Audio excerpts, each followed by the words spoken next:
Salam damai sejahtera di dalam Yesus Kristus. Bapa dan Ibu, saudara yang dikasihi, yang diberkati oleh Tuhan. Kembali kita berjumpa melalui suara pelita hidup lewat kebenaran firman Tuhan yang kami persiapkan dari kitab Injil Matius pasal yang ke-7 dari ayatnya yang ke-7. Demikian kalimat firman Tuhan. Mintalah, maka akan diberikan kepadamu. Carilah, maka kamu akan mendapat. Ketoklah, maka pintu akan dibukakan bagimu. Mengapa kita dianugerahi Tuhan perkenanannya, sehingga kita ketika meminta Dia beri, ketika kita mencari kita bisa mendapat, dan ketika kita mengetuk pintu dibukakan kepada kita. Apa yang menjadi rahasianya, Bapak, Ibu, Saudaraku? Mari kita belajar lewat kebenaran firman Tuhan yang akan diutarakan Tuhan kepada kita lewat pengajaran firman-Nya.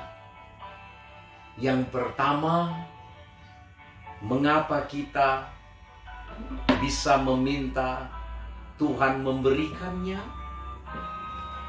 Oleh karena kita punya status yang jelas. Kita adalah anaknya, umat tebusan darahnya, yang dikasihinya. Karena Dia adalah Bapa kita, maka segala kepemilikannya itu kita memiliki hak untuk memintanya. Bagaimana biar Tuhan berkenan kepada kita? Jadilah anak yang baik, yang berkenan kepada Tuhan lewat perbuatan kita, lewat apa yang Dia katakan kita kerjakan, lewat apa yang kita diperintahkan kepada kita, kita lakukan. Apakah orang lain bisa meminta kepadaku? Bisa meminta kepadaku, tapi ada proses dan prosesnya. Tapi kalau anak-anakku, maka semuanya mereka bisa memberi kepadaku. Bahkan aku menyediakannya. Kapan mereka minta, aku berikan. Karena aku tahu itu keperluannya. Jadi untuk itu, karena kita punya status adalah anak Tuhan, dan karena kita menjadi anak yang baik melakukan kehendak-Nya, maka mari kita meminta. Pastikan engkau dan aku menyenangkan hati Tuhan. Minta sajalah, pasti kau diberikan. Yang kedua, mengapa kita mencari? Diberi kesempatan untuk mendapat. Oh, ada syaratnya, ada rahasianya, Bapak Ibu. Bukan semua orang yang mencari mendapat. Ada caranya, ada rumusnya, ada rahasianya. Mengapa ada cerita panen bagi petani? Mengapa ada cerita banyak hasil tangkapan ikan kepada nelayan? Mengapa ada cerita pengusaha sukses? Mengapa ada cerita guru teladan dapat apresiasi? Mengapa ada cerita-cerita keberhasilan itu semua? Oh, sekali lagi ada caranya. Engkau tahu caranya itu bagaimana? Petani tahu caranya bertani. Enggak semuanya orang bertani panen. Nelayan itu tahu caranya membaca cuaca. Petrus tahu membaca cuaca. Waktu itu belum ada BMG, Badan Meteorologi dan Geofisika, untuk dia boleh lihat bagaimana laporan cuaca. Tapi dia mengamatinya kapan dia pergi berlayar, cari dan tangkap ikan. Bapak dan Ibu, kau harus punya SDM. Kau harus belajar. Kau harus banyak bertanya. Kau harus mau dinasehati. Saya tidak mau kita terlalu kaku mengatasnamakan Roh Kudus. Kita harus belajar. Belajar dan terus belajar. Barangkali engkau sambil melayani Tuhan, perlu juga kali engkau sekolah. Bahkan mungkin sampai sarjana dapat gelar. Murid Tuhan Yesus 3 tahun itu lebih kurang diajari. Dan setelah itu turun Roh Kudus, mereka diberdayakan menjadi saksi ke seluruh dunia. Maka mereka mencari jiwa dan jiwa dapat dimenangkan. Anak kecil sekolah, SD, SMP, SMA, sarjana bekerja. Kenapa bisa mendapatkan hasil uang, hasil berkat? Karena mereka punya SDM, kompetensi. Mereka punya skill. Untuk itu, tidak menjadi orang yang sembarangan. Engkau belajar, engkau memiliki keahlian, engkau mengerti, mungkin engkau sarjana, apalagi engkau diurapi, disertai Tuhan karena berserah kepada Tuhan, maka pastilah engkau mencari dan mendapatkannya. Tuhan senang orang yang terus suka belajar, orang yang terus suka melakukan sesuatu dan cari cara terbaik mendapatkannya. Jadilah engkau memiliki hasil bukan yang biasa, tapi hasil yang fantastis, melahirkan sebuah hal-hal yang monumental, sehingga engkau pantas untuk mendapatkannya, karena engkau mencarinya juga dengan tepat caranya.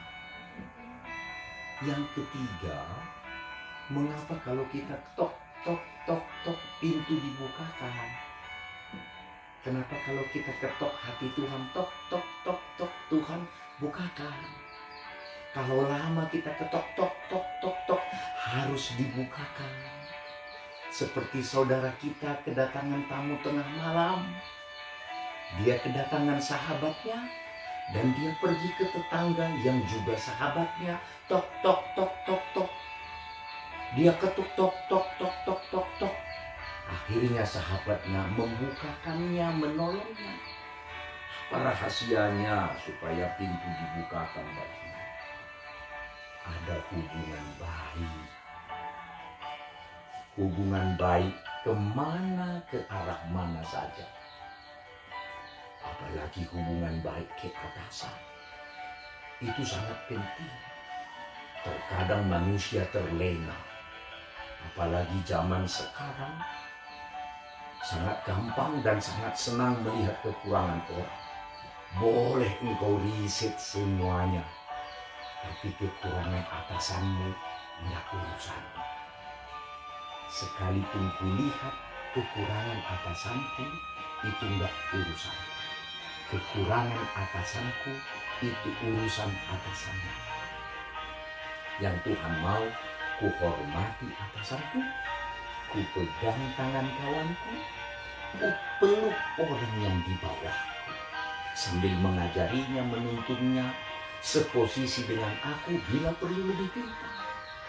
Artinya apa? Ku bina hubunganku ke segala arah. Ku pastikan hubunganku baik ke segala arah.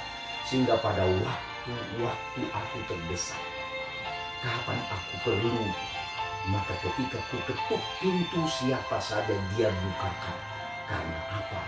Aku memiliki sebuah kehidupan yang berkenan kepada semua orang dan berkenan kepada Tuhan. Bapa dan Ibu, di atas semua perkenanan Tuhan itu, Dia memiliki kasih.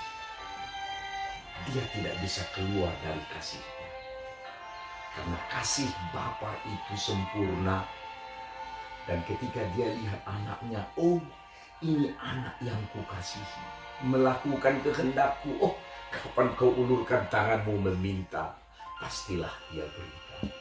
Oh, ini anakku sungguh-sungguh mencari. Dan dia juga belajar bagaimana caranya. Oh, pasti Tuhan katakan, itu ambillah. Itu punyamu, kelolalah, gunakanlah.